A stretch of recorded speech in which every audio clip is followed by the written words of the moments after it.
It is Tuesday, February 25th, 2020. We're broadcasting live from Charleston, South Carolina, site of tonight's Democratic debate. Coming up on Roland Martin Unfiltered, we'll break down how critical the stakes are.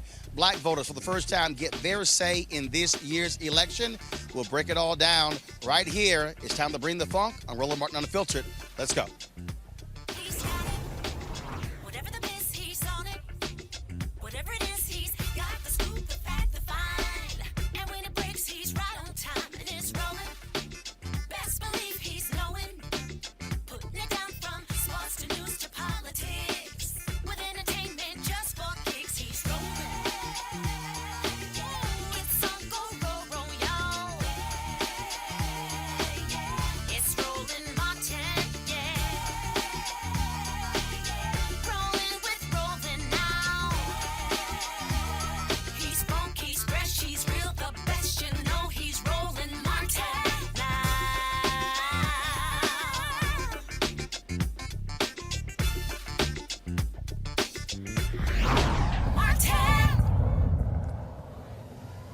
All right, folks, in 2.5 hours, Democrats will take the stage here in Charleston, South Carolina for tonight's debate airing on CBS. I'm cast on BET. It is a critical one, of course. Black voters, for the first time during this whole primary season, get their say here in South Carolina. Upwards of 60% of voters in the Democratic primary in South Carolina are African American. Based upon polling numbers, Vice President Joe Biden is leading, but Senator Bernie Sanders is coming on very strong. Surprisingly for a bunch of people, billionaire Tom Steyer is doing very well with black voters. So the question is, will there be a standout performance tonight? Sir Elizabeth Warren, okay, she needs to really close the gap. Did very well last debate in Nevada. Let's see what happens tonight. Let's find out with a couple members of Congress right now. Congresswoman Johanna Hayes from Connecticut, also Congressman Donald Payne Jr. from New Jersey. Glad to see both of you here. What do you want to hear tonight, and do you expect tonight's debate, aired on CBS, but sponsored by the Congressional Black Caucus Institute, will we see issues black folks care about front and center for 2 hours versus a couple of questions? Well, it's great to be here, and I think that you can rest assured that tonight's debate will be centered around the issues that are of concern to the African-American community. I think for the first time we see an electorate that's 60% African-American, and while we all stand for issues that affect everybody, I think there are some things that are specific to certain communities, and tonight I think for the first time we'll hear things that are very important to the black community, critical issues that we've heard over and over that the African-American community cares about. Congressman Payne, your thoughts? Well, in order for someone to be successful in this campaign here in South Carolina, you need to address those issues. We've made it clear to them that what we want to hear tonight are issues that are going to impact the majority of the population in South Carolina, henceforth around the nation. One of the things that obviously is important to African Americans, economic issues, also with this administration, a rollback in civil rights, but also voting has not come up a lot in these debates. Also the impact on the federal courts, what Republicans are doing with the federal judges they're placing as well, that has a direct impact on the concerns of black folks. Well, I think you just hit it. But on all those things, I don't think we can lose sight of the fact that if we address them in the African-American community, that impact is felt in every community. So we have to ask those really difficult questions, have those really critical conversations. That's the only way we move forward. And this election is consequential to 2 generations of people moving forward with the appointments that the next president of the United States will be able to make, lifetime appointments on every level, from the appellate all the way up to the Supreme Court. So for that reason, it is an impactful and crucial campaign and election for African Americans. Obviously, you a Teacher of the Year. Education is important as well. What do you want to hear from these candidates when it comes to the issue of education? I think education has to be a part of any campaign moving forward. I was so disheartened in the last presidential cycle where there was so little attention paid to not just outcomes for students, but investments in the profession. I want to hear, how do you plan to invest in the profession? How do you plan to invest in the future of education? So that's the answer to everything. Any problem you have, my answer involves education. So there has to be an investment on the front end. Not all of these, responses on the back end that really are reactionary. All right, we're certainly looking forward to hearing what the candidates say tonight, so I look forward to being inside. Thanks a lot. I appreciate it. Thank you very much. Thanks a bunch. Folks, we're here, of course, like I say, in Charleston, South Carolina. We're actually in the district of State Representative Gilliard. Representative Gilliard? Representative? Come on. Yes. See? All right. Step on in here. We're here in your district. What do you want to hear from these candidates tonight? How we turn out the vote. I mean, that's the solution to anything. As far as all our problems in this country, getting rid of the tyrant in office, we have to turn out the vote. Just Obama ran. But you have to, though, deal with the issues as well. And black folks, of course, a recent poll came out where 1/3 of African Americans in that poll say Democrats are not. First of all, 1/3 want another candidate. More than 50% say Democrats are not addressing their issues. They are. Believe me, I'm a proud Democrat, and I know that we are. Our problem is we need some of our Republicans, brothers and sisters, to join us to help us solve these issues. But again, according to Adrian Shropshire's group, more than 50% of African Americans polled. The poll was done by Cornell Belcher's firm. Say Democrats are not properly addressing the concerns of African Americans. What must these candidates tonight say on that debate stage that causes black people to say, okay, they hear us? They should do what Bernie say do. Let it be known it's about us, we the people. This is not about I, the party. This is about the people. And I am a Bernie supporter, and I'm a proud Bernie supporter. Been it since 1988 when he first endorsed Jesse Jackson for president. I've been with him then, I'm going to stick with him now, because he's the man for the job. Now, but when you talk about that, people still want to hear a very specific economic plan for African Americans. They want to hear a housing plan as well and some of those issues. And so do you believe that these candidates are saying what is specific to black folks in order to get them to say, okay, you know what? I feel as if they're actually listening to what I care about. Yes, I do. Not all of the candidates are addressing that issue as such, but there are some that are. And I think those are the ones that we need to listen to.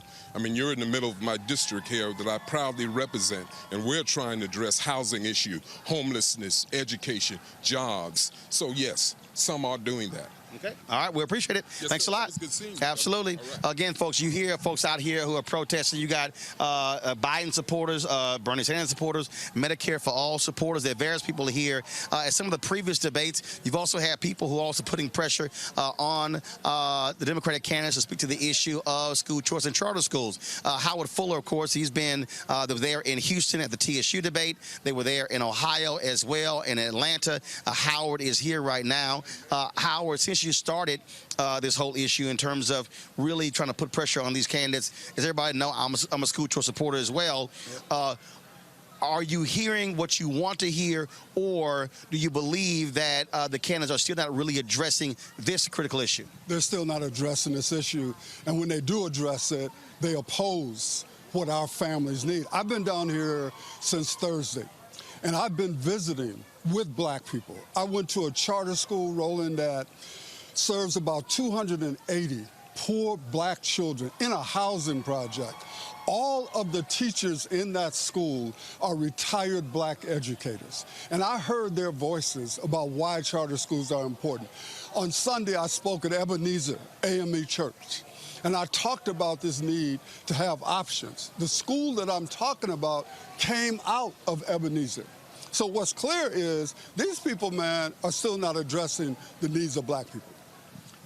And so what needs to be done to get them to do so? Of course, in previous debates, Senator Cory Booker was on stage. He spoke up in support of charter schools, but of course, he's out of the race, and some of the other candidates who indeed were supporters. Right. Well, the thing is, we have to continue to be present. And we got to continue to be in their face. We need more people like you who are going to tell the truth about what black people really want to hear.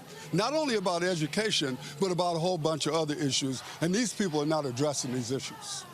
And are you hopeful? First of all, you got Super Tuesday coming up, Florida. That was a huge issue in Andrew Gillum's campaign. 18% of black women supported Ron DeSantis over Andrew Gillum. Are you hopeful that will begin to pick up? You know what? I'm not hopeful, to be honest with you. But what I do want to say is these people better wake up, or what's going to happen is they're going to nominate someone who's going to get crushed by Trump.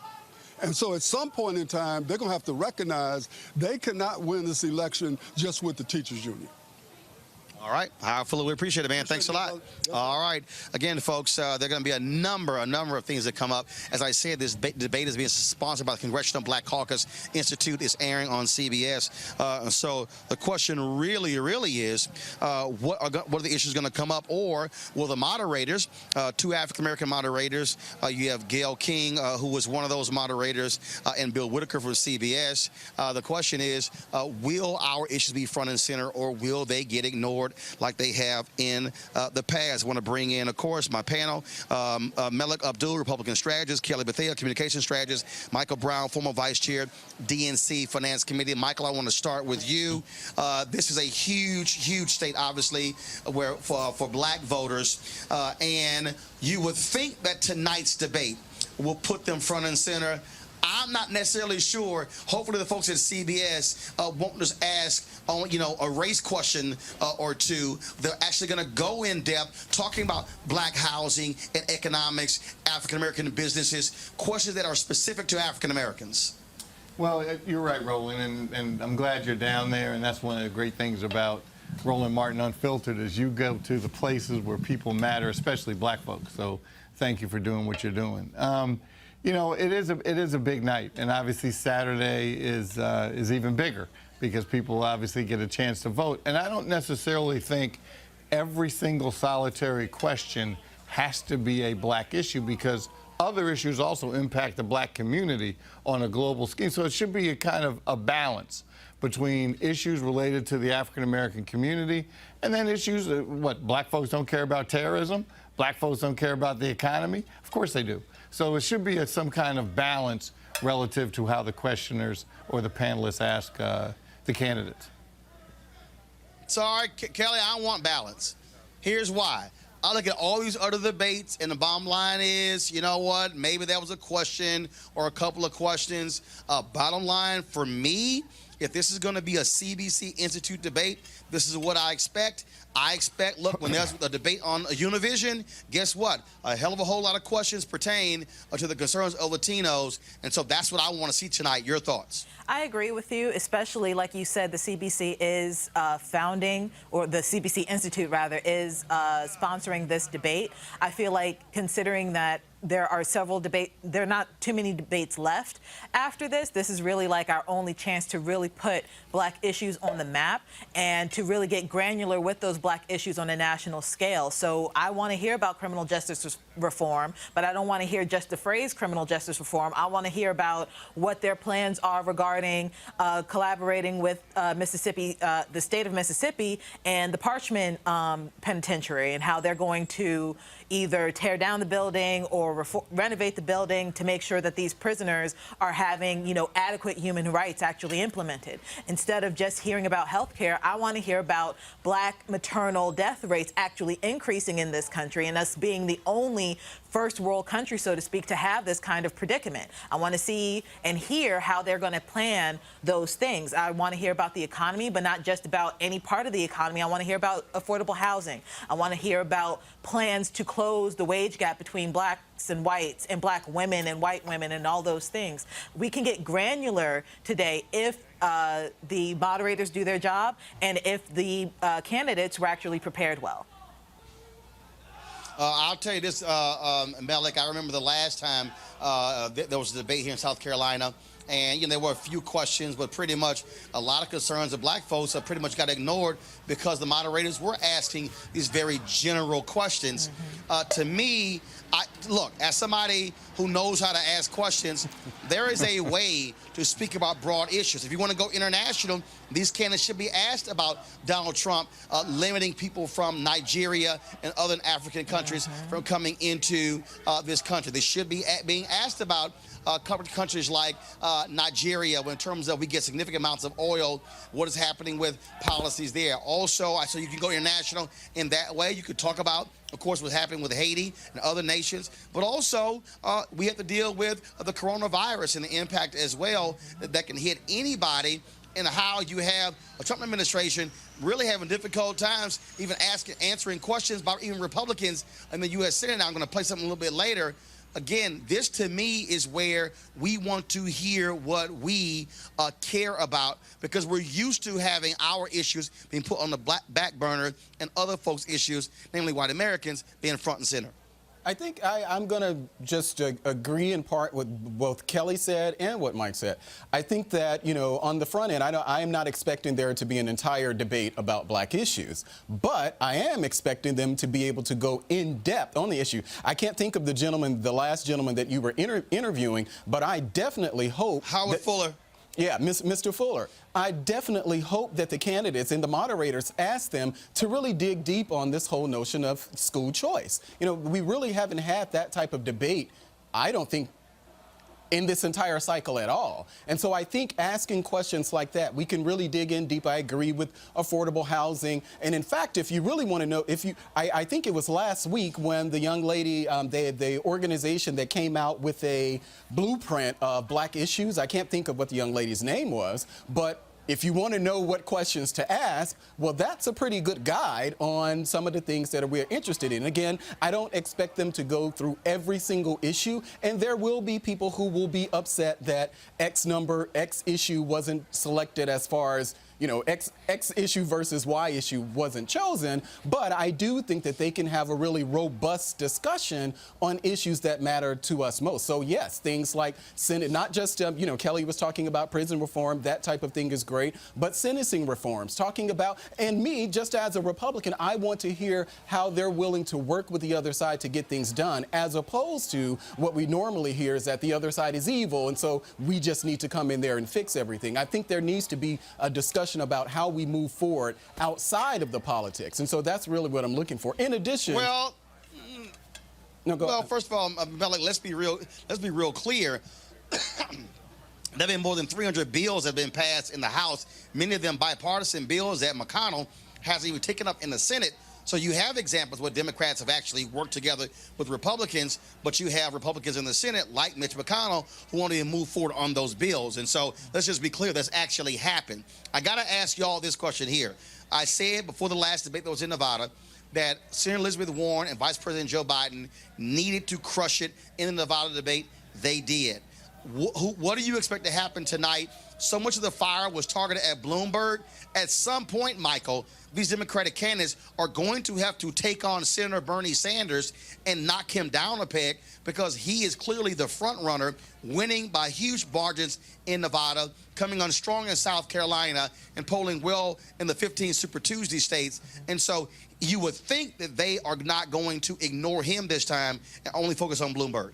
I think you're probably right, Roland. You'll probably see that tonight. And I think you'll see also Bloomberg taking a couple shots here and there as well. But I do think you'll see the focus on Senator Sanders. But the math is the math. Until, or if they even consider it, until Mayor Pete and Amy Klobuchar consider, and Tom Steyer consider moving out of the race, we're going to have the moderates continuing to split the numbers, and Bernie's, or Senator Sanders, excuse me, pathway is going to be much easier.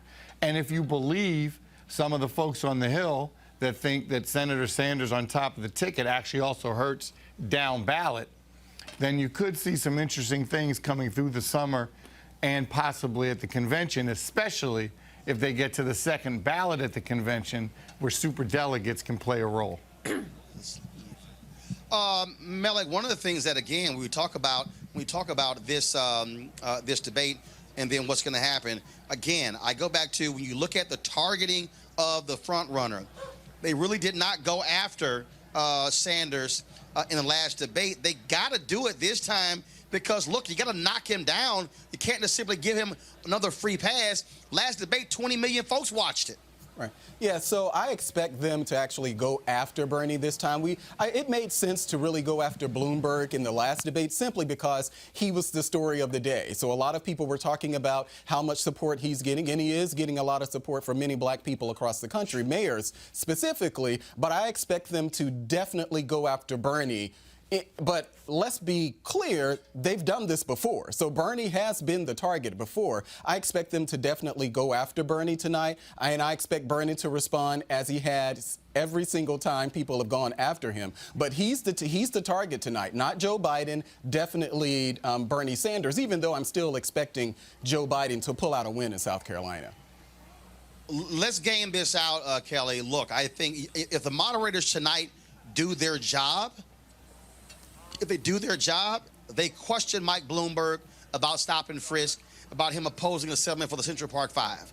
They question Vice President Joe Biden about the 1994 crime bill. They question Bernie Sanders about voting for the 94 crime bill. They question Buttigieg about black arrests in his city for marijuana. And they question Amy Klobuchar in the case of a black man who, of course, was sent to prison as well. If I'm on that stage, and if I'm Elizabeth Warren, and if I'm Tom Steyer, and they don't do it, you know what I'm going to do? I'm going to bring it up. Because I think those are the two people who don't have, frankly, the criminal justice baggage that the other candidates do. To me, that's how you also make a move to advance yourself on a debate stage and set yourself apart.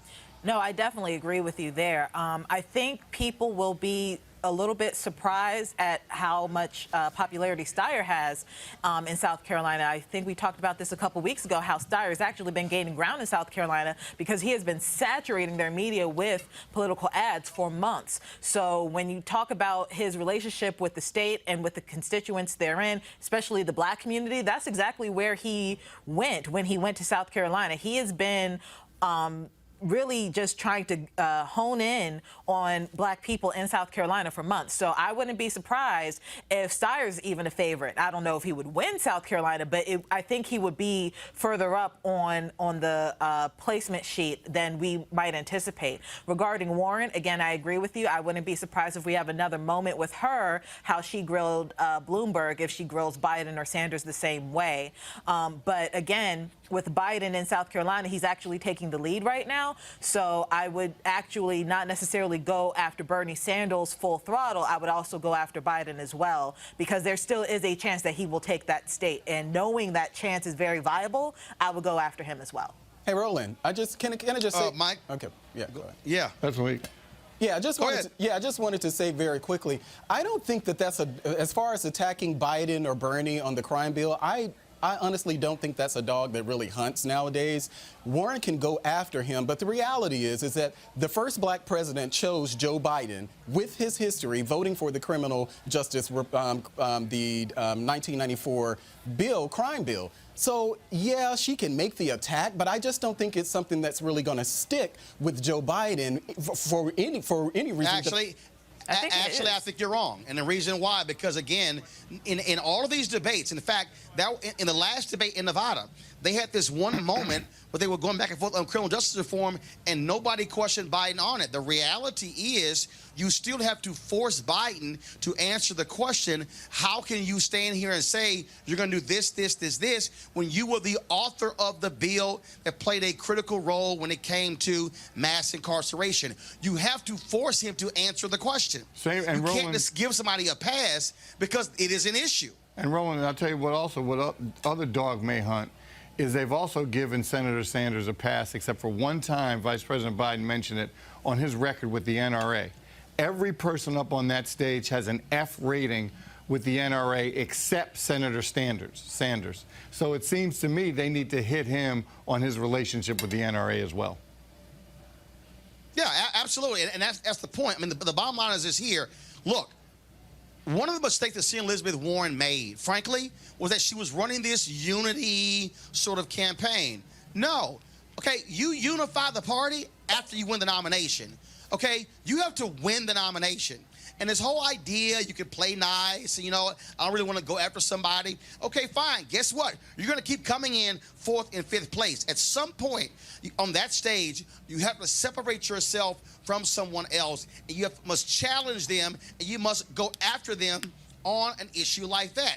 I believe that as Senator Elizabeth Warren, if she does that, I believe, and again, I said this before in Nevada. It wasn't going to show up in Nevada, and it's not going to show up in South Carolina. But if there is a time for her to make a move, is to go back to being Elizabeth Warren we've always known. And to me, That's an issue that Biden cannot try to dance himself out of. Bloomberg can't dance around it. She didn't do it last time, but I would turn to him and I would say, I need to understand, how can you, Mike Bloomberg, be on the same side of Donald Trump when it came to the Central Park Five, when it came to their innocence, and then you fought through a settlement, and the only reason they got a settlement was because Bill de Blasio was the mayor. That, to me, you have to go there. Otherwise, why in the hell are you running? Yeah, now, Roland, I agree with you on Bloomberg, but I just think that attacking Biden for something that happened 26 years ago, sure, it's a valid point of attack, but I just don't know how far you go with that. So she attacks Joe Biden.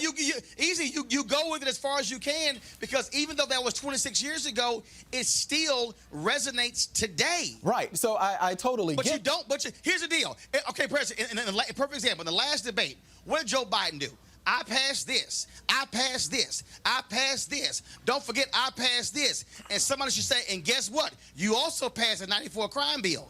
Right. See, again, you're trying to go after your opponents. You don't give them a pass. No, I totally get that, but Biden has answered that before. Hillary Clinton has answered that before. Actually, guess what? And it hurt her big time, and Biden hasn't answered it. And when he's given the answer, it's been a rather weak answer. No, I think it's not been a strong answer. I think that he should have a good answer, but once he gives that answer and says something like, essentially, if we knew then what we know now, I apologize. It's something that I've worked on since then to XYZ. There's really no place else for Elizabeth Warren to go. I think that Elizabeth Warren probably should be looking to drop out of this. I expect her to have a very commanding debate performance, just as she did in Nevada, but I don't expect her to move in the polls at all, because I just think that she's going to be out after this. I don't think it's necessarily a point that is moot, you know, with Warren, when you said that Warren could talk to attack Biden on this and basically be like, oh, well, he said something, move on. I'm thinking back to 2016 when Trump was all over Hillary Clinton about the emails. She answered that ad nauseum, went to a hearing and actually answered it on the record ad nauseum. And still, we are still talking about her emails to this day, 5 years later, and it's a moot point. But people actually didn't vote for her because what was the message? But her emails, her emails, her emails. So it doesn't matter whether or not the point has already been addressed. As long as you keep honing in on that negative point, it will make an impact. So it's not a bad strategy for Warren to be like, hey, remember 1994? Hey, remember 1994? I know that's what you said, but still, 1994 still exists. And guess what? This happened because of what? 1994. So it can have momentum if it's played right. It can have momentum if it's, in the strategy to actually make her bump up in the polls. But if you only say it one time and be like, well, he just answered it, guess we should move on. Again, that's playing nice in politics, and we don't have time for that. The stakes are much higher now. And if you want to be president, you're going to have to get your hands dirty just a little bit. And it's not even dirty. It's simply just politics. Hey, Roland, I don't think he will. It's interesting. I don't think and Mike, the reason what Kelly said is important is because of this. Joe Biden, this is his third time running. He's never won a state, okay? He is more likely going to win South Carolina, but he has to win South Carolina by a large number because he's been leading for quite some time. If you go after Joe Biden, and let's say he wins 2, 3, 4 points instead of 5, 8, or 10, he's even a weaker candidate. He might be the one who drops out. All I'm saying is, if you're running for president, damn it, you got to run. Mike, go ahead. Absolutely. And going back to 94, and as you know, Roland, Vice President Biden taught me in law school, so I always like to do full disclosure. But going back to 1994 and remembering that idea of that crime bill was not created by the Clinton administration. It actually came from black urban mayors that were under incredible siege from the crack epidemic that started, as we know, in the late 80s into the 90s into urban areas. It was the mayor's ideas. Obviously, the Clinton administration pushed it. Yes, many senators, including Vice President Biden, voted for it. But it wasn't exactly like this came out of thin air from the Clinton administration. It came out of urban America. Just like the opioid issue. Just like the opioid issue is coming from rural America. The reason why you bring it up, Malik, is also because in the last debate, Joe Biden stood on that stage and he proclaimed it was Barack Obama and I who led the effort and sent the monitors in to end stop and frisk in New York City. That was a lie. The federal judge who declared it unconstitutional did an interview and she said that simply was not the case. And so what I'm saying is, if I'm Warren and I don't have the baggage of these other folks on these issues, I'm going to hit them with everything I got and force them to say, no, what you said in the last debate, Vice President Joe Biden, was simply not true. That was a lie. You ain't stop and frisk. Then you tell the Bloomberg, you also lied. You didn't take it down 95%. You were forced to do this. All I'm saying is, if you want to show somebody that I should be the nominee, and knowing full well how people are targeting Bernie Sanders, the reality is Elizabeth Warren is the second choice of Bernie Sanders supporters. If you get to the point where the party's like, yo, this guy is way too far to the left, then actually Warren is a safe alternative when it comes to being somebody who's progressive, who doesn't call herself a socialist. And again, I think her window is very small. What I'm saying is the window hasn't closing. On a night like tonight, this is when you have to stand out. Final comment from all three of you. Yeah, I think that you make a point about it being a good debate strategy for Elizabeth Warren to go after Joe Biden. I just find it hard to believe that in a state with such a heavy black voting population as South Carolina that Elizabeth Warren will be able to convince a majority of those voters that somehow Barack Obama made the right choice. You're missing it. Malik, you're missing this. Malik, you're missing something. The point of it is not to convince a majority of people in South Carolina. You're not just talking to South Carolina tonight. The point is you're speaking to March 3rd. Then 15 states go to vote. That's my point. You're missing it. No, okay. The last debate wasn't about Nevada. She was going to come in fourth in Nevada. What I'm saying is this here.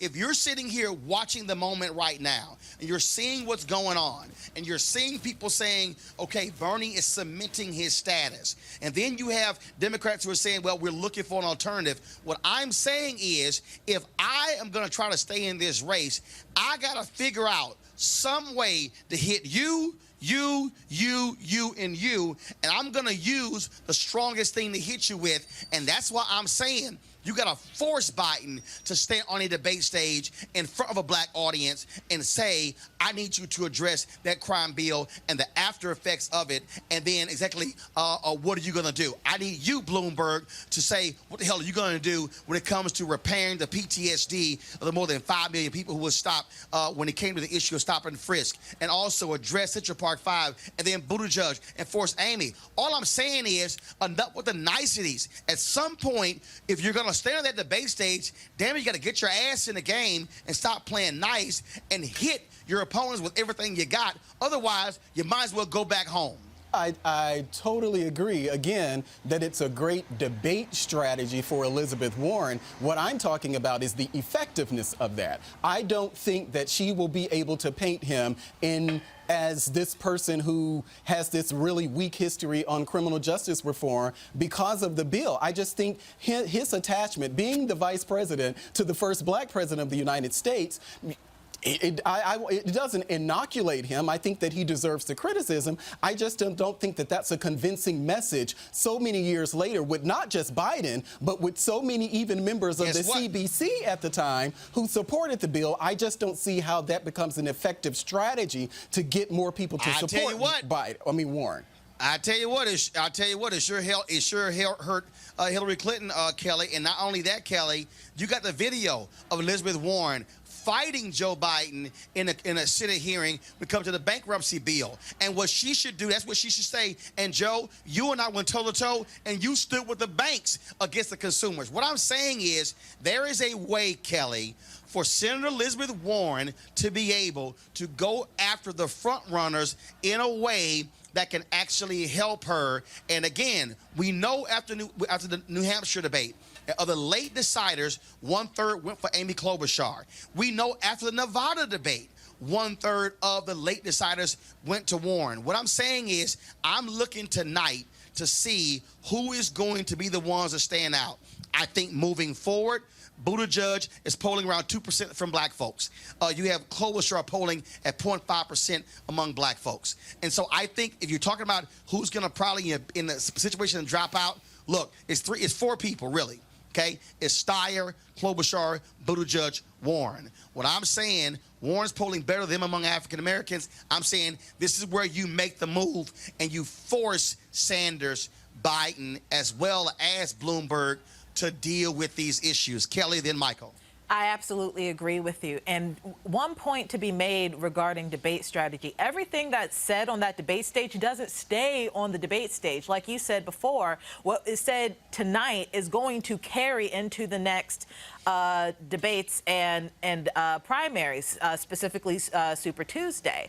But when it comes to strategy in general, you can take whatever's been said on that stage and create more media campaigns surrounding that, such that it's not just going to be left on the South Carolina floor. That can be a media campaign for the rest of the states about to vote. So whatever is being said tonight is actually fodder for, what's to come down the 2020 election cycle. So to Malik's point about, it not being an effective strategy, I disagree, because what Warren says tonight can actually help her. It can help boost her if it's played right. And that's the thing. It has to be played right in order for it to be right. And Michael, guess what stands out here? This is what I keep trying to tell people, okay? This race is not decided. It's not settled. This thing can shift. And what I'm saying is, you can be in the right position at the right time, but if you never take your shot, you're not going to have a shot. Absolutely not. I think you're exactly right, Roland. And too bad you're not one of the moderators tonight, because you would have been perfect. But, Senator Sanders... I'm way too black for these mainstream networks. Senator Sanders... You see what I got on? I see it. I see you, dashiki.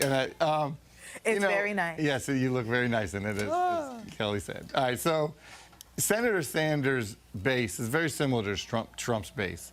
He has it. They're not going anywhere. The only chance you can peel off any is maybe Warren.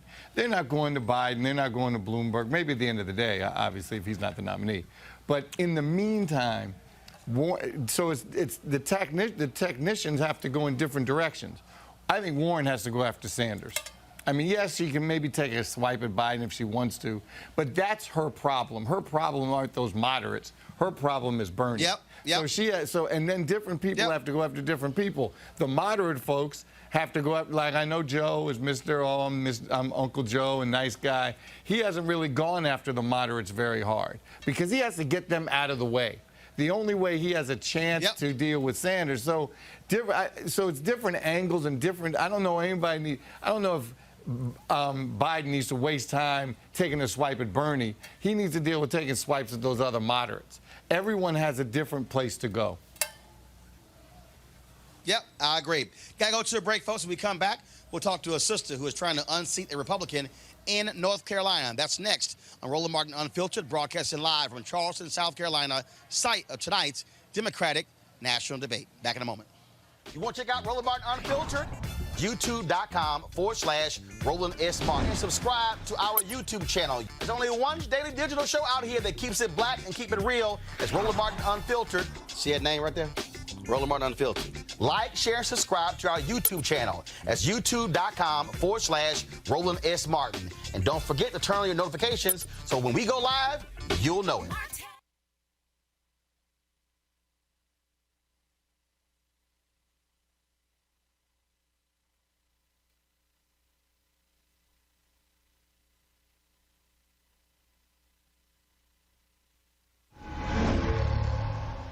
So a lot of y'all are always asking me about some of the pocket squares that I wear. Now, Robert don't have one on. Now, I don't particularly like the white pocket squares. I don't like even the silk ones. And so I was reading GQ magazine a number of years ago, and I saw this guy who had this pocket square here, and it looks like a flower. This is called a shibori pocket square. This is how the Japanese manipulate the fabric to create this sort of flower effect. So I'm going to take it out and then place it in my hand so you see what it looks like. And I said, man, this is pretty cool. And so I tracked down, it took me a year to find a company that did it. And so they basically about 47 different colors. And so I love them because, again, as men, we don't have many accessories to wear. So we don't have many options. And so this is really a pretty cool pocket square. Now, what I love about this here is you saw when it's in the pocket, you know, it gives you that flower effect like that. But if I wanted to also, unlike other, because if I flip it and turn it over, it actually gives me a different type of texture. And so therefore, it gives me a different look. So there you go. So if you actually want to get one of these Shibori pocket squares, we have them in 47 different colors. All you got to do is go to RolandSMartin.com/pocket squares. So it's RolandSMartin.com/pocket squares. All you got to do is go to my website, and you can actually get this. Now, for those of you who are members of our Bring the Funk fan club, there's a discount for you to get our pocket squares. That's why you also got to be a part of our Bring the Funk fan club. And so that's what we want you to do. And so it's pretty cool. So if you want to jazz your look up, you can do that. In addition, y'all see me with some of the feather pocket squares. My sister, who's a designer, she actually makes these. They're all custom made. So when you also go to the website, you can also order one of the customized feather pocket squares right there at RolandSMartin.com/pocket squares. So please do so. And of course, it goes to support the show. And again, if you're a Bring the Funk fan club member, you get a discount. This is why you should join the fan club. All right, folks, in North Carolina, federal judges have, of course, changed the shape of the districts there, giving Democrats a shot to potentially snatch some of the Republican seats in Congress from the GOP. Of course, Republican Congressman George Holding, he is the incumbent. He is being targeted by several Democrats in in the last election, 2018. He lost by 6 points to Linda Coleman. Democrats think they could have a pickup there. One of the folks who was running against him, of course, is my next guest. She is, first of all, her name is Monica. She joins us. First of all, she is a school board member, executive director of North Carolina Coalition Against Sexual Assault, and has spent 20 years advocating for thousands of women and children. And again, she joins us right now. Monica, how you doing? I'm well. Thank you for having me. All right, let's talk about this race here. Democrats think that they can pick up seats held by Republicans, and so why do you think you can beat Holding?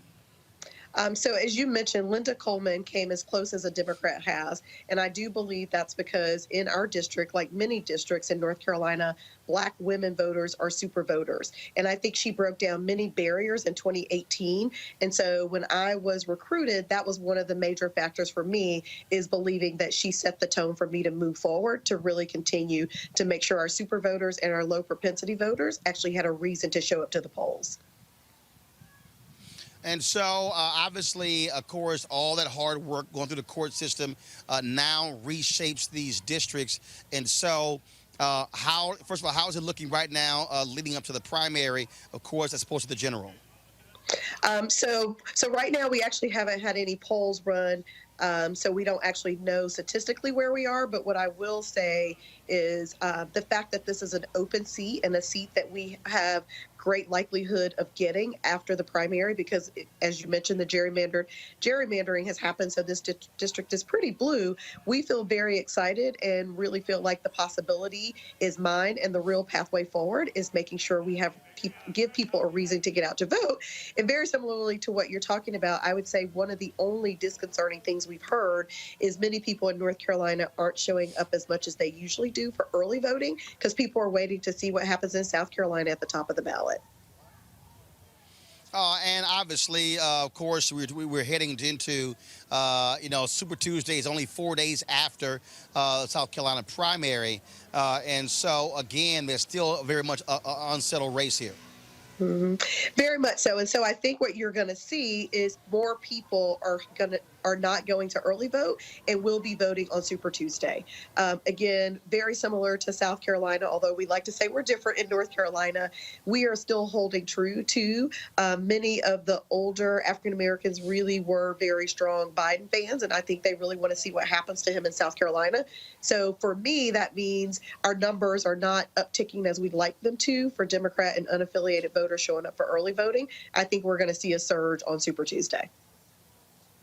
what are the issues that you are focused on to appeal to Democrats to turn them out in this primary? So one of the things about Wake County is we're the fastest growing community county.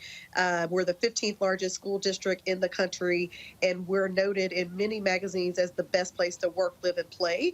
And one of the things is ensuring that every single person in this district has the same ability to be successful and thrive. And so we're talking about what does economics look like outside of the tech field, pharmaceutical field, but how do we really build new green jobs here?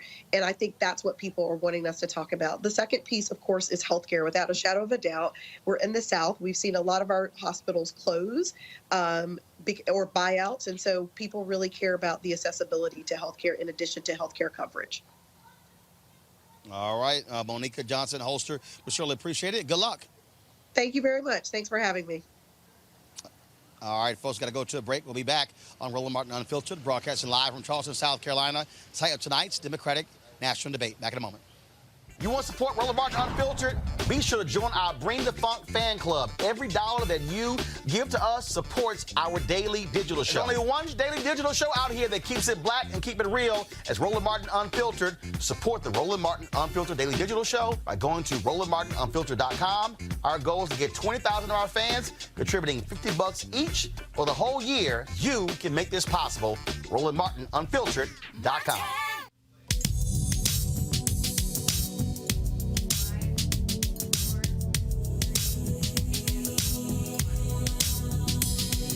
Well, good day, everyone. I am Erica Savage Wilson, the host and founder of Savage Politics, and I want to share with you one of the most laudable figures for me in Black history, none other than the incomparable Miss Fannie Lou Hamer. Miss Fannie Lou Hamer hails out of Ruleville, Mississippi, and at the age of 44 years old, attended a voters workshop and got involved in the movement through SNCC. Just 2 years later, Miss Hamer, along with other ecstatic people excited about voters' rights, went to a workshop in South Carolina.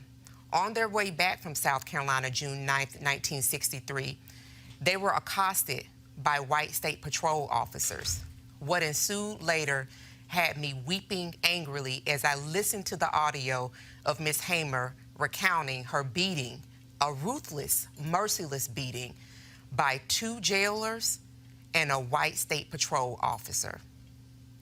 Fast forward to 1 year later, Miss Hamer, having endured trauma to her kidney, to her eyes, and to her legs, gave riveting testimony at the Democratic National Convention before the Credentials Committee on August in 1964. At that convention, Ms. Hamer spoke with such conviction that even the impotent attempt by then-President Lyndon B. Johnson to hail a press conference to try to move away attention from what Ms. Hamer was saying about 2 very important things, voters' rights and the state-sanctioned abuse that she endured, could not be thwarted. Ms. Fannie Lou Hamer died in 1977. But her legacy, her power, her connection lives forward. So I say this to you and offer something that Ralph Ellison said around, there are few things in the world as dangerous as sleepwalkers. Black America, wake up and welcome to your new eras of civil rights.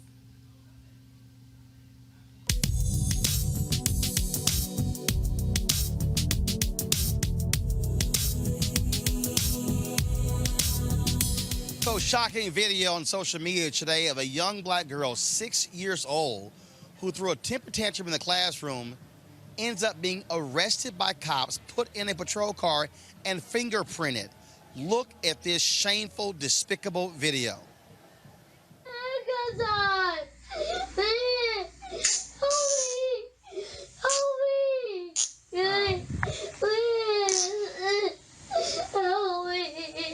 Let's go. Your grandma will come pick you up, okay? Oh, I was in school. I just got you. Come on, let's go. No, please let me go. Okay, come on. You can tell me what happened in the car, okay? I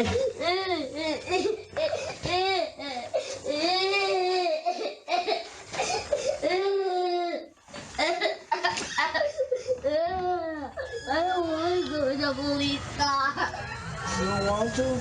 No, please. You have to. No, please. Give me a second chance. You gotta hurry. I don't want to use it. No. You good? Please. Please. Please. Please. Please let me go. No. No, help me. Okay. Please.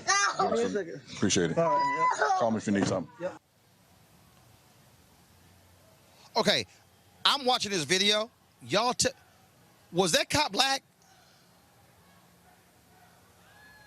It looked like he was. Well, wait, are you talking about Who the is first? that? Who is Are you talking the about cop the one? who was sitting here walking? Well, on The his- cop who was walking, the cop who was handcuffing her and put her in the car. Well, the name said Ramos, so possibly, but that sounds like a Latinx name, so I'm not sure. The person all filming I know definitely is was. I don't give a damn.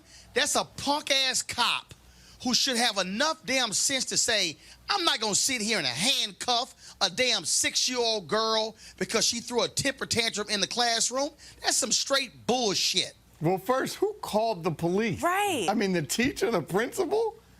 Who called the police in the first place? Yeah, and you know what, Roland? Because we See, no. This is the bullshit happening in these schools where you got these punk ass teachers and principals who don't know how to handle a situation.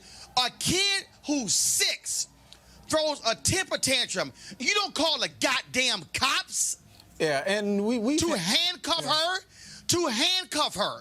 to put her in the back of a police car, to fingerprint her. This is a traumatic experience for a 6-year-old girl. Yeah, I couldn't even finish watching that. Yeah. But we've had these conversations before, and I would not be surprised is that they were following a protocol. They were, we don't, of course, I don't agree with it, but they were following a protocol, and it reminds me of the conversation we were just having either this past week or the prior one, where the student, she was admitted into a psych ward. Yeah, to a psych ward because that's what the policy said that they could do. And I imagine that this is another example of that. Ridiculous, it's egregious. It's just, and to hear the child crying, of course, it just rips at your heart. But there needs to be a policy change, and I would not be surprised if they were just following whatever the protocol was. And we do know, even if No, hell no. And look, for y'all who keep hitting me saying don't cuss, let me be real clear. Fuck that. Oh my If I'm a cop, I'm gonna sit here and say I am not going to handcuff a 6-year-old child and have her fingerprinted. If I'm that cop, I'm saying I'm not doing it. No, not doing it. Yeah, I totally. Not 6 years old. Yeah, 6 years old. Yeah, I agree with you, but I think that's probably it's probably protocol, and the officer going there probably knew that that's something that they could do. I don't agree with it, so let's be clear about that. It's not something that I agree with, but that's probably the protocol down there for whatever crazy reason. I don't care, Michael. I'm not doing it. Right, Roland, it's absolutely absurd. When the police officer got to the school, he said he should say to the principal or teacher, whoever, I'm not dealing with this. You guys deal with this. Mm-hmm. The officer, I don't care what the protocol, what it says. There's nothing in any bylaw that says you handcuff a 6-year-old child and bring him down to process them. That can't be protocol. The protocol is the cop sometimes has to use his own or her own judgment and say, you know what, principal or madam teacher or Mr. Teacher, I'm not doing this. You all need to figure this out. I have other stuff I need to do. Kelly, this crap, and see, what makes this so sickening is here you are a child 6 and she's begging you, that girl, that memory ain't going away. Of being in the back of a police car, of being handcuffed. And I know people who are saying, hey, teach your children better. Look, I have been in many schools. I have seen little ass white boys and little ass white girls throw temper tantrums, Latino, black, whatever. A 6-year-old kid, that's what some do. They throw temper tantrums. But you don't call the damn cops. What you do is you sit their ass in a room by themselves and say, sit here and yell and scream and act a fool, but guess what? We ain't dealing with you. That's what you do. You put them in a room. You stick them in an office. You don't call the cops. No, you don't call the cops. And it's just hard for me to put my anger into words right now because I have seen firsthand situations like this, and it doesn't make it any easier. There is absolutely no excuse for this. Like, I'm taking that entire video into consideration. Like, I'm hearing the police officer put zip ties on a 6-year-old. I'm hearing the child scream at the top of her lungs, give me a second chance, as if she didn't need a first one. You know what I mean? Like this, she's a child. She doesn't know how to reconcile hard situations yet. She's 6 years old. She doesn't know anything other than just sad, just happy, just angry, just hungry. Why? Because she's a child. And you have adults there who know this about children, who still took it upon themselves to put a child into a system that they don't even belong in. I'm not even going to say don't belong in yet. Don't belong in, period. There was no excuse for this whatsoever. There are plenty of tactics. Outside of putting the child in the room, there are plenty of tactics to mitigate a situation, to mediate a situation, to calm a child down. And I understand how teachers don't want to be liable for putting their hands on children or whatever, but now you're liable for a 6-year-old going to jail. So I would much rather have liability on me for literally picking up a child and putting them somewhere than having on my conscience calling the police on a 6-year-old because a 6-year-old did what a 6-year-old does. This is absurd.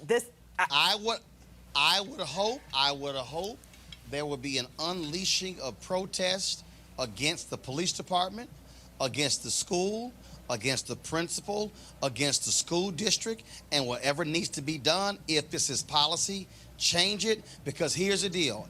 I cannot recall seeing a video of a 6-year-old white kid being handcuffed and put in the back of a police car and fingerprinted. I'm sorry, show me the video. Show me the body cam video of that happening. Show me the video of that happening. Yeah, we're rolling. I want to see that. Yeah, just to say quickly, you know, I think that it probably has something to do with where that is. I can't remember where the student was taken to the mental facility. I can't remember where. Florida. Well, yeah, we go into Florida. No. That's a separate case. No, but I'm saying this is a. Yeah, but my point is that that's a separate. No. That's a separate case from this one. I'm speaking specifically of this one. Yeah, but my point is that these type of policies are in place. I totally agree with everyone that this is ridiculous that a 6-year-old would actually be handcuffed at all. But I compare. No, Melik. The case you're mentioning that we discussed last week, that's a state law that allows that.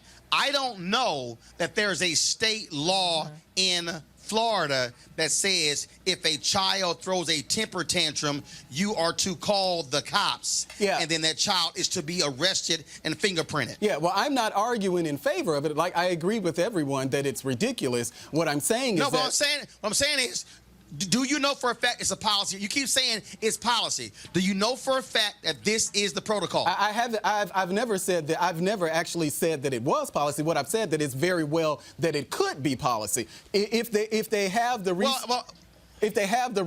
the person that policy. But Melik, policy and law are two separate things. Right. But again, Roland, if there's a law that mandates this being okay, we get that. A policy can actually be ignored, as Michael said. Yeah, but if you're a cop, you don't have to follow policy. Sure, but we're talking about discretion at this point. Again, just to make it clear, I think that it's ridiculous that an officer had to be called to the school. I compare it to, well, I don't compare it. I volunteer at a private school for boys here in D.C. Well, they actually have, so that it would not have happened at that school if for no other reason that they actually have an on-site therapist who's there every single day. So when there's some type of behavioral issue, they literally go to a room where, it's literally a sofa in there. So it would not have happened there. I don't want to give the impression that I agree with it at all. What I'm saying is that even though we're talking about discretion, it's probably something that's written in policy anywhere. As ridiculous as it is, it's probably something that's written in policy somewhere. This is the fundamental problem when you talk about a school to prison pipeline. This is a perfect example of what we're talking about, of a school to prison pipeline. And unfortunately, Florida is one of the leading states when it comes to this kind of shameful bullshit happening in this country. All right, folks, the coronavirus is actually spreading all across the world. Donald Trump's administration has come under withering attack because Trump has reportedly said that, he said that, hey, this thing is going to work itself out, and has told his folks don't go overboard because he doesn't want it affecting the economy and his re-election chances. But on Capitol Hill, Republican Senator Kennedy out of Louisiana was not having it when it came to the Director of Homeland Security, who was not answering questions when it came to how they are working to combat coronavirus. Watch this. How many cases of coronavirus do we have right now in the United States? Well, we have 14 cases plus an additional, I believe it's 20 or 30 some odd cases that we have repatriated back into the U.S. from a number of cruise ships. And how many are you anticipating? Again, we're working with HHS to determine that. How many are you anticipating? We do anticipate the number will grow. I don't have an exact figure for you, though. Do you have an estimate? Is someone modeling that? Do you have any way of guessing? Again, HHS, through their medical professionals. Well, yes, sir, but you're head of Homeland Security. Yes, sir. And your job is to keep us safe. Yes, sir. Do you know today how many the experts are predicting? We only know that, again, we anticipate those numbers to grow in the U.S. That's why we're making sure that our operations, again, at our airports, land ports, and elsewhere are flexible. But you can't tell us how many your models are anticipating. No, Senator. Again, I would defer you to the Health and Human Services for that. Okay. Don't you think you ought to check on that? We will. As the head of Homeland Security? Absolutely. And again, we have task force members that are working this on every day. I'm all for committees and task force. So we're coordinating with them to make sure that our operation. You're the secretary. I think you ought to know that answer. I understand that. How is the coronavirus transmitted? Through a variety of ways. Obviously, human to human, we've seen that. And again, we're making sure that those procedures, as they come into the U.S., are medically screened so that we can identify those How folks. is it transmitted? A variety of different ways, Senator. Tell me what they are, please. Again, human to human is what we've primarily seen. Human to human, how? Being in the same vicinity, physical contact is usually what we've seen from the medical cases that we've seen here in the U.S. We've had several, I think 2 to 3 human-to-human cases that have showed up here in the U.S. So it's those that are closest to those individuals that have that human contact.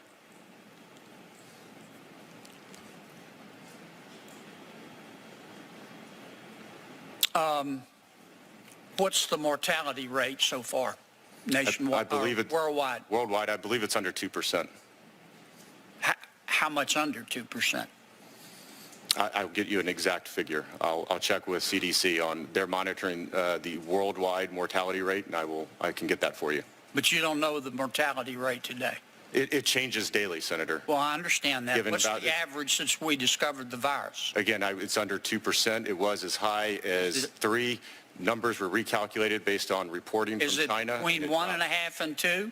It's between 1.5 and 2%. Okay, what's the mortality rate for influenza over the last, say, 10 years in America? It's also right around that percentage as well. I don't have that offhand, but it's right around 2% as well.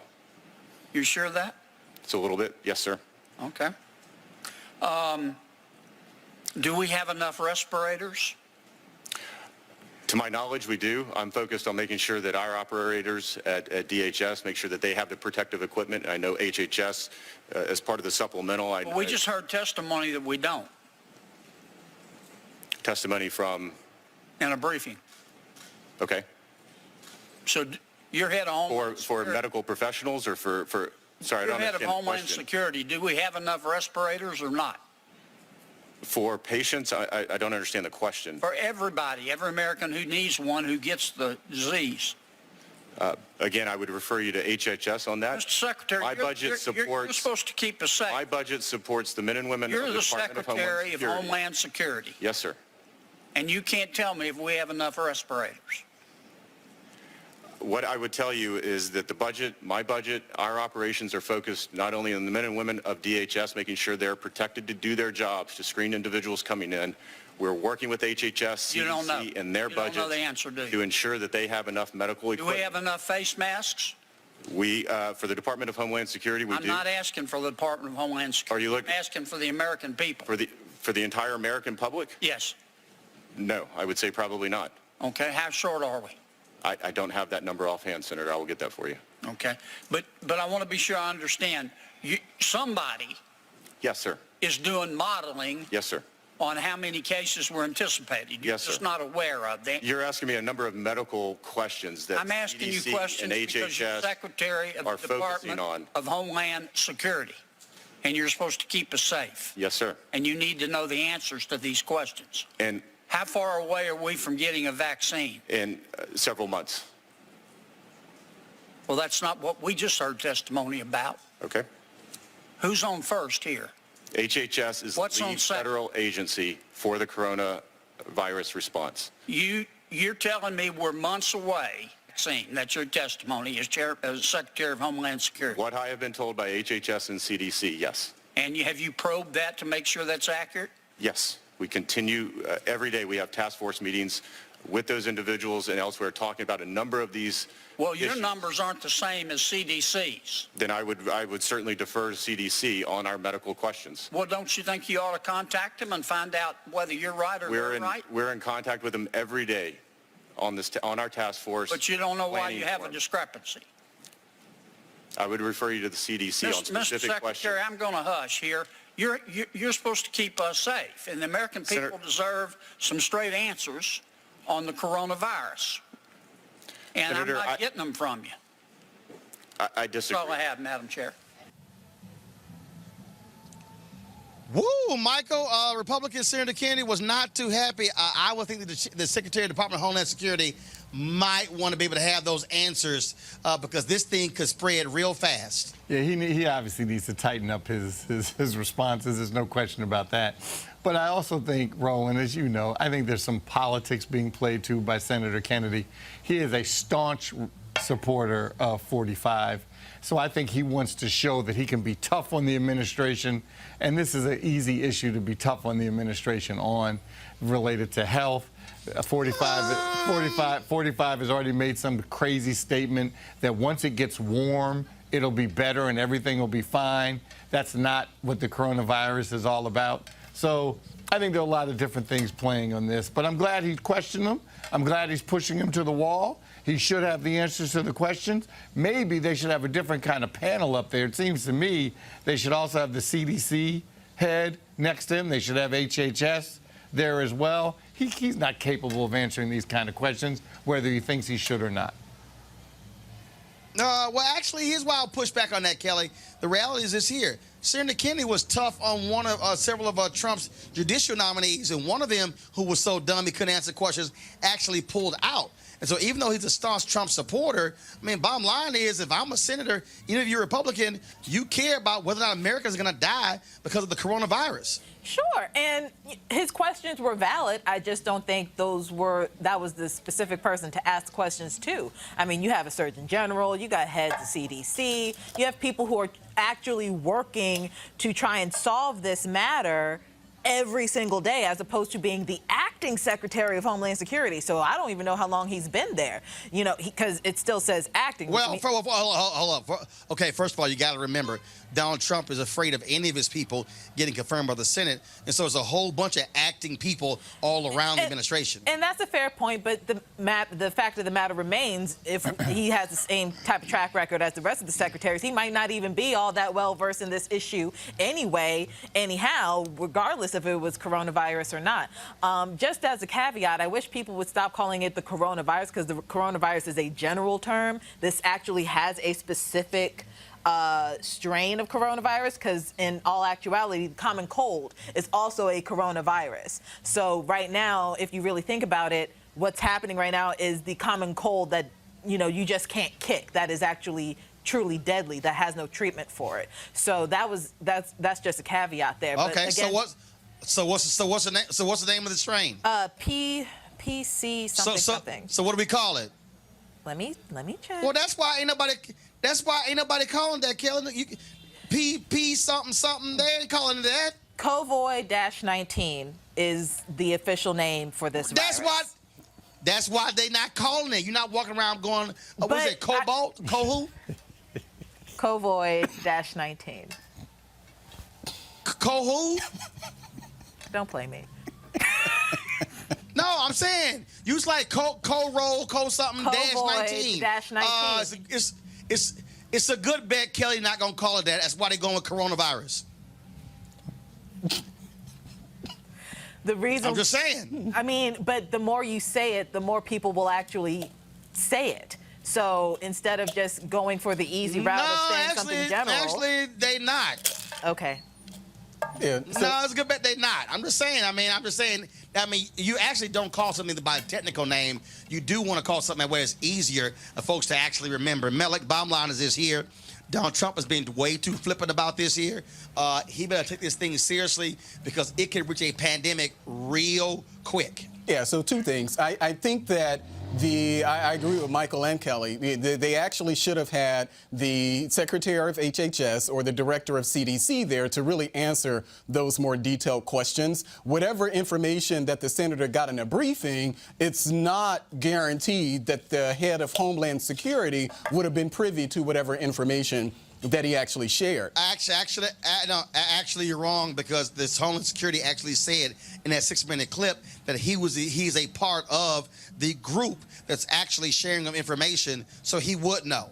Oh, well, I mean, I didn't hear that part, but the second part that that's what he said. Oh. No, he actually said it. Okay. Well, the second part to my point here is that this is something that really happens in every administration. I think it was probably back in 2014, Obama was roundly criticized for his response to the Ebola crisis. If you remember, I think there were talks that, this was under wraps, but then there was a case where a nurse was treating a Liberian patient in Dallas, I believe. And so the administration got a lot of criticism for that. The administration itself admitted that it had been slow to respond to it. So I do know that this is something that happens before administrations are... No.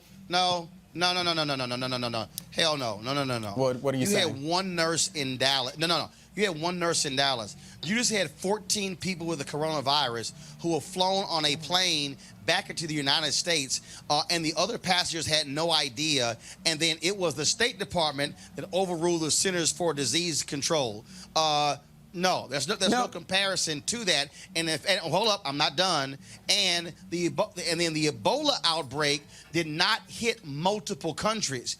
We are at the point right now that they're saying they may only have 3 months to determine whether the Tokyo Olympics will actually take place this summer. This thing, unlike Ebola, this thing is impacting multiple countries very quickly. And so this is a much different situation than that.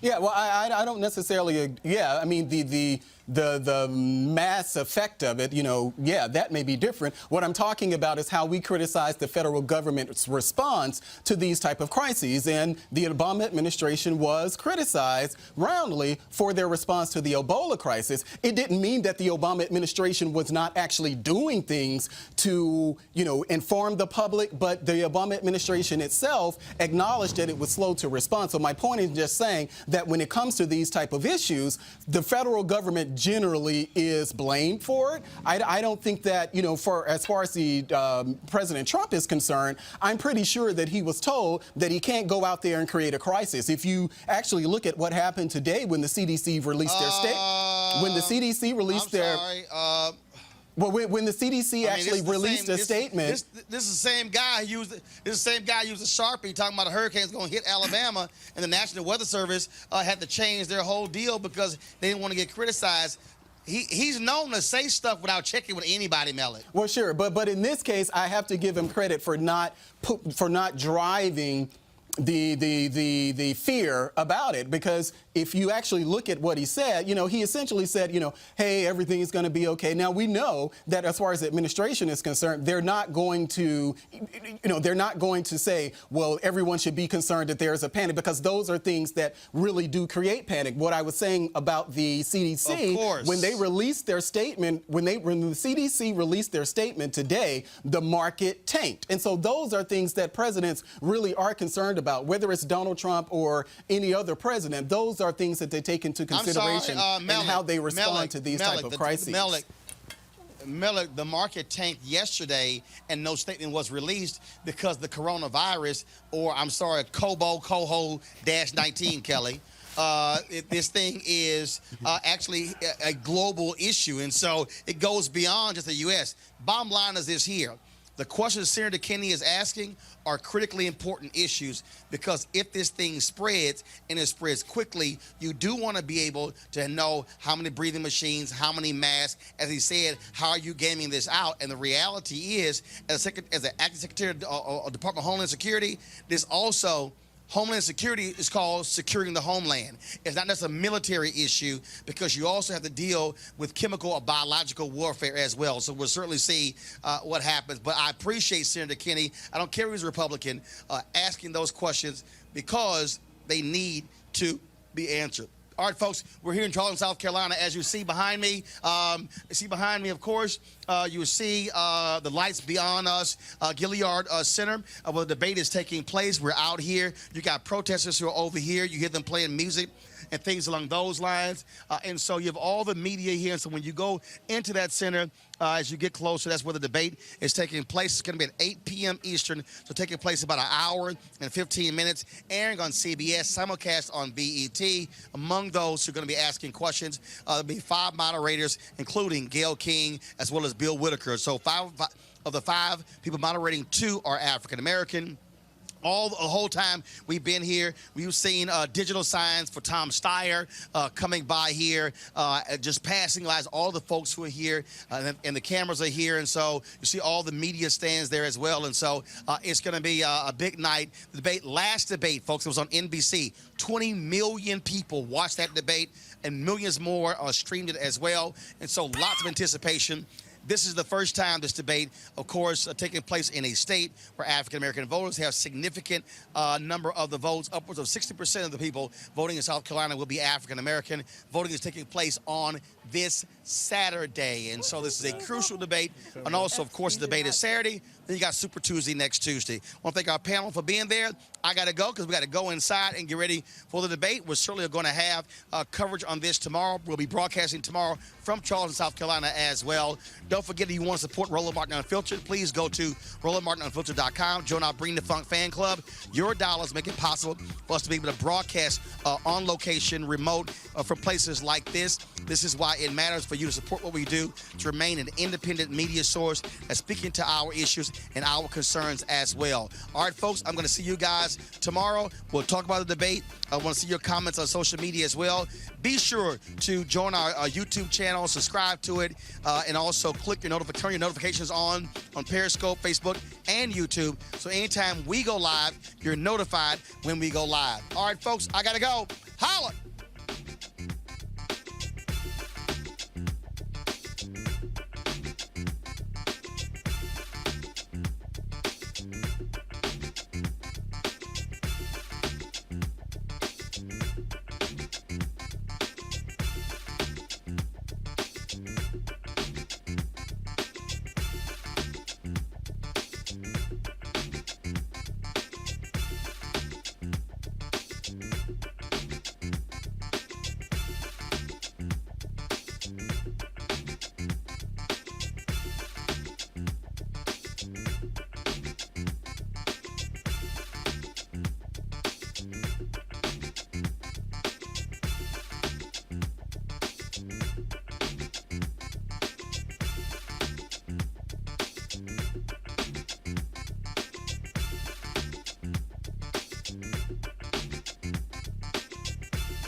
You want to check out Roland Martin Unfiltered?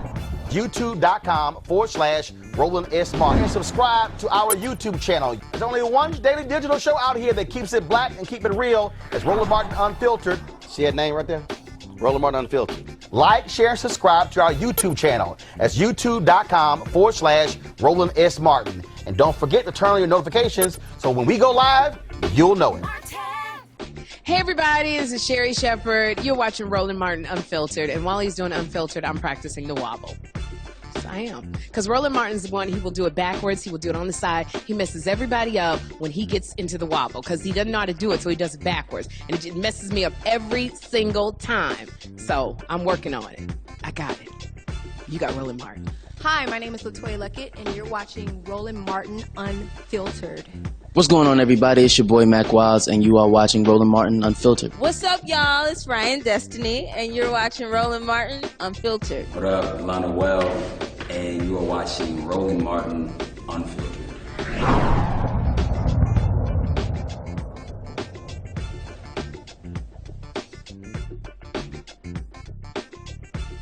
You want to support Roland Martin Unfiltered? Be sure to join our Bring the Funk fan club. Every dollar that you give to us supports our daily digital show. There's only one daily digital show out here that keeps it black and keep it real. It's Roland Martin Unfiltered. Support the Roland Martin Unfiltered daily digital show by going to RolandMartinUnfiltered.com. Our goal is to get 20,000 of our fans contributing $50 each for the whole year. You can make this possible. RolandMartinUnfiltered.com.